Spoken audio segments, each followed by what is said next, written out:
Fala galera, meus queridos leões e leoas, mais uma quarta-feira e mais um episódio novo aqui no meu canal Papo com Leão. E hoje nós vamos falar das grandes possibilidades e da grande incidência, do grande risco de lesões ao longo da carreira de um atleta profissional. E por isso vamos falar também sobre o porquê nem sempre o esporte competitivo, o esporte de alto rendimento, ele é sinônimo de saúde. Você vai ver que em muitas das modalidades esportivas a carreira ela dura muito pouco. O atleta se aposenta jovem, se aposenta cedo, principalmente por conta dessa incidência de lesões. Mas calma, porque sim, o esporte também é sinal de saúde, mas para que ele seja sempre sinal de saúde, a gente precisa entender que a gente está falando de uma prática esportiva no lazer, com uma periodicidade e com um planejamento, é claro, mas não o esporte de alto rendimento. Para entender um pouquinho mais sobre isso, fica com o Leão aqui no nosso episódio de hoje e já vai curtindo esse vídeo, compartilhando para todo mundo que você conhece que se interessa por esporte e, é claro, se ainda não está inscrito aqui no canal, se inscreve, ativa o sininho, porque toda quarta tem videocast novo aqui no canal Papo com Leão e todas as terças entra também um vídeo das lives que eu faço lá no meu Instagram. Então fica com o Leão, porque é mais uma quarta-feira de conteúdo de qualidade.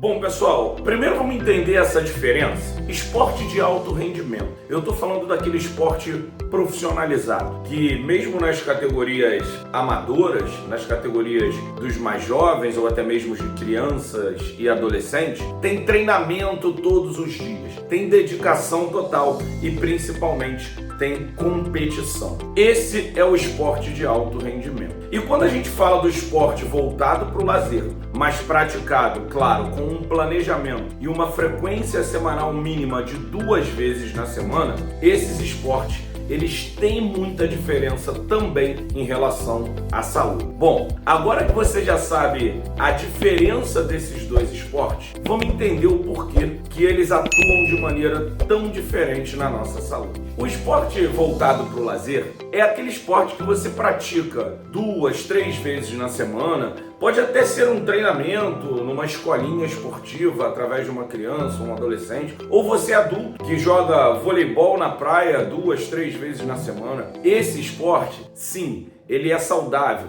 Ele é um esporte que não vai te levar até o extremo do seu desgaste físico, mental ou até mesmo músculo-esquelético. Mas não se engane, para praticar qualquer esporte, mesmo que de maneira amadora e voltado para o lazer, você precisa fazer um bom trabalho de prevenção de lesão. E aí um trabalho de prevenção de lesão generalizado, com alguns detalhes específicos, já vai funcionar muito bem. E esse esporte ele vai melhorar o seu condicionamento cardiorrespiratório, vai melhorar a sua função músculo-esquelética e, é claro, vai também melhorar a sua saúde mental e vai fazer muito bem para a sua saúde. Então pratique esporte, sim, pratique esporte voltado para o seu lazer. Mas Leão, e o esporte de alto rendimento, ele não é saúde? Vamos entender sobre isso agora. Pois é, galera, quando a gente fala de esporte de alto rendimento, e aí eu vou fazer um parêntese aqui, né, porque aí vira uma outra discussão, um outro debate que caberia num outro vídeo. O esporte de alto rendimento, o atleta ele é levado até o seu extremo esforço, seja um esforço físico ou um esforço mental.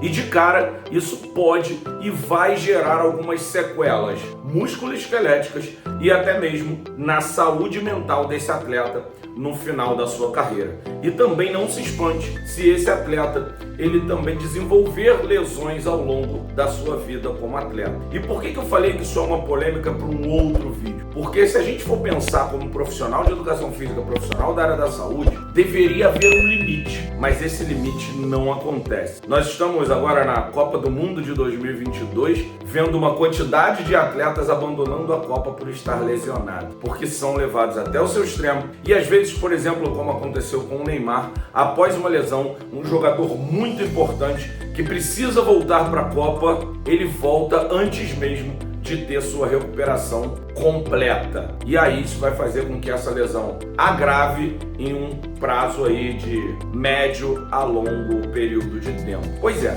todo esse conjunto, ele é um conjunto onde a gente deveria refletir para de alguma maneira mudar, mas não é um controle. É uma competição, todo mundo querendo chegar na frente de todo mundo, e aí se faz ali, às vezes e muitas vezes, além do limite. E isso aumenta a incidência de lesão e, é claro, também aumenta a probabilidade desse cara terminar a sua carreira cada vez mais cedo. E para exemplificar o que eu acabei de falar, no futebol, por exemplo, as carreiras duram até 30, 32 anos normalmente. Alguns passam um pouquinho, mas a minoria. Na ginástica artística, as carreiras duram muito pouco. Tem meninas que se aposentam antes mesmo dos 20 anos, algumas um pouquinho depois. Pois é, de fato, o esporte de alto rendimento compromete muitas vezes a saúde. E pior, deixa sequelas quando o atleta se aposenta e para de jogar competitivamente, tanto mentais quanto físicas, quanto músculo-esqueléticas. Mas, como aqui a gente também entrega a solução, como é que a gente resolve isso? Melhorando a qualidade dos trabalhos de prevenção de lesões aplicados ao esporte. E como é que você faz isso? Anota aí. Esse trabalho ele tem que ser feito de maneira específica, mas um específico de verdade. Você precisa entender de todos os fundamentos daquele esporte, seja individual ou coletivo. Entender da tática do esporte e entender, claro, nas variáveis, seja de aplicação de força, de velocidade, mas nas variáveis em que nesse esporte o seu atleta é exigido e levado ao máximo esforço. A partir daí, você faz um trabalho de prevenção específico no movimento que ele vai ser exigido lá no esporte. Mas lembre-se de uma dica muito importante e a principal delas. Essa especificidade, quando a gente fala de prevenção de lesão, ela não pode ser programada. O teu cérebro não pode saber exatamente o que vai fazer. Você precisa elaborar um treinamento onde o teu cérebro tenha que raciocinar rápido, como nos trabalhos de propriocepção, por exemplo, para que seja repentina a ação dele, porque é assim que vai acontecer na hora do jogo ou na hora da competição. Ele não vai ser avisado que vai lesionar. Você vai ter um movimento que gera mecanismo de lesão, teu cérebro vai ter que mandar informação rápida para o músculo e esse músculo vai ter que receber essa informação e contrair rapidamente. Então faça isso nos seus treinamentos e você vai ter sucesso. Se você gostou desse vídeo, não deixe de compartilhar com todo mundo, curte aí e, é claro, se ainda não está inscrito no canal, se inscreve, ativa o sininho, porque toda quarta tem vídeo novo aqui no canal Papo com Leão. E se quer saber ainda mais sobre isso, vai me acompanhando lá no meu Instagram, @leão_daniel, porque lá eu também solto informação sobre prevenção e recuperação de lesões todos os dias. Valeu, galera, obrigado pela companhia em mais esse vídeo e semana que vem tem mais. Valeu, galera, valeu, leões e leoas!